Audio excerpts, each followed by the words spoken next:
এই রান্নাটা যদি থাকে না, দুটো চারটে ভাত কিন্তু বেশিই খেতে হবে, বা ভাতের চালটাও একটু বেশি নিতে হবে।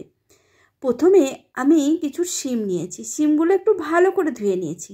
তারপরে শিমের দুটো সাইডে যে সরু সরু সুতোর মতো ওঠে, সেগুলো মানে আঁশ ছাড়িয়ে নিয়ে শিমগুলোকে দুটুকরো করে নিচ্ছি, কারণ ভেতরে কিছু পোকামাকড় আছে কি না সেটা দেখার জন্য। ব্যাস, শিমগুলো দুটুকরো করে নিয়েছি। এবার কড়াইয়ের মধ্যে একটু জল দিয়ে দিলাম। এবার শিমগুলোকে দিয়ে দিচ্ছি, আর একটুখানি নুন দিয়ে দেবো, দিয়ে শিমগুলো সেদ্ধ হওয়ার জন্য রেখে দেবো। অন্য একটা কড়াইয়ে একটু সর্ষের তেল দিয়ে ওই 1 মুঠোর মতো চিনেবাদাম দিলাম। চিনেবাদামটা একটু ভেজে নিয়ে 10 কোয়ার মতো রসুন দিয়েছি। রসুন আর চিনেবাদামটাকে বেশ ভালো করে ভেজে নেব। তারপর একটা শুকনো লঙ্কা, একটা কাঁচা লঙ্কা দিলাম। যে যেমন ঝাল খায় সেই অনুযায়ী লঙ্কাটা দেবে। এবার এর মধ্যে দিয়ে দিচ্ছি কালো জিরে, ওই 1 চামচের মতো কালো জিরে দিয়ে সব কিছুকে খুব ভালো করে ভেজে নিয়েছি।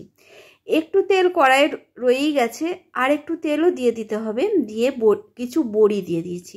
বড়িটাকেও সেই কড়াইয়ের মধ্যে দিয়ে ভালো করে ভেজে তুলে রাখছি।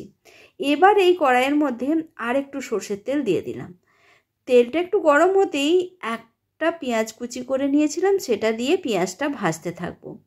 অন্যদিকে শিমটা ভালো রকম সেদ্ধ হয়ে গেছে, একটু ঠান্ডাও হয়ে গেছে। ওটাকে একটা মিক্সিং জারের মধ্যে শিমটা নিয়ে নিয়েছি। সেদ্ধ করে কিন্তু ঠান্ডা করে নিতে হবে, আর জলটা খুব ভালো করে ছড়িয়ে নিতে হবে। আর ওই ভেজে রাখা শুকনো লঙ্কা, কাঁচা লঙ্কা, বাদাম আর রসুন, কালো জিরে সব একসাথে দিয়ে একটা পেস্ট বানিয়ে নেব। সবটা দিয়ে এরকম একটা পেস্ট বানানো হয়ে গেছে। এবার কড়াইয়ের মধ্যে যে পেঁয়াজ ভাজছিলাম, সেই কড়াইয়ের মধ্যে ওই পেস্টটা দিয়ে দিলাম। পেঁয়াজটা কিন্তু একটু লালচে করে ভেজে নেবার পরে দিতে হবে। এবার ভালো করে শিমটাকে মেশাতে হবে পেঁয়াজের সাথে, আর খুব ভালো করে নাড়াচাড়া করতে হবে। একদম শুকনো শুকনো করে নিতে হবে। একটু বসিয়ে দিয়ে আমি যে বড়িগুলো ভেজে রেখেছিলাম সেগুলোকে একটু গুঁড়ো করে নিচ্ছি হাতে করে। ঠিক এরকম করে একটু গুঁড়ো করে নিতে হবে।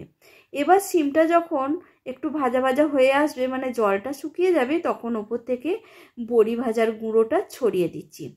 এর জন্য না শিমের স্বাদটা দারুণ হয়। এইভাবে একবার শিম ভর্তা বানিয়ে দেখবেন, তারপরে বলবেন আমাকে। এত সুন্দর খেতে হয়, বারবার বানাতে মন যাবে। নুনটা একটু কম ছিল, তাই আমি আরেকটু নুন দিয়ে দিলাম, কারণ আমি সেদ্ধ করার সময়তেই নুন দিয়েছিলাম, তারপরে আর নুন দিইনি। তাই নুনটা বুঝেই দিতে হবে। দিয়ে একদম শুকনো শুকনো করে নামিয়ে নিতে হবে। গরম গরম ভাতের সঙ্গে এই রকম শিম ভর্তা যা লাগে না, আর কিচ্ছু কিন্তু ভালো লাগবে না। এই শিম ভর্তা দিয়েই কিন্তু সব ভাতটা খাওয়া হয়ে যাবে।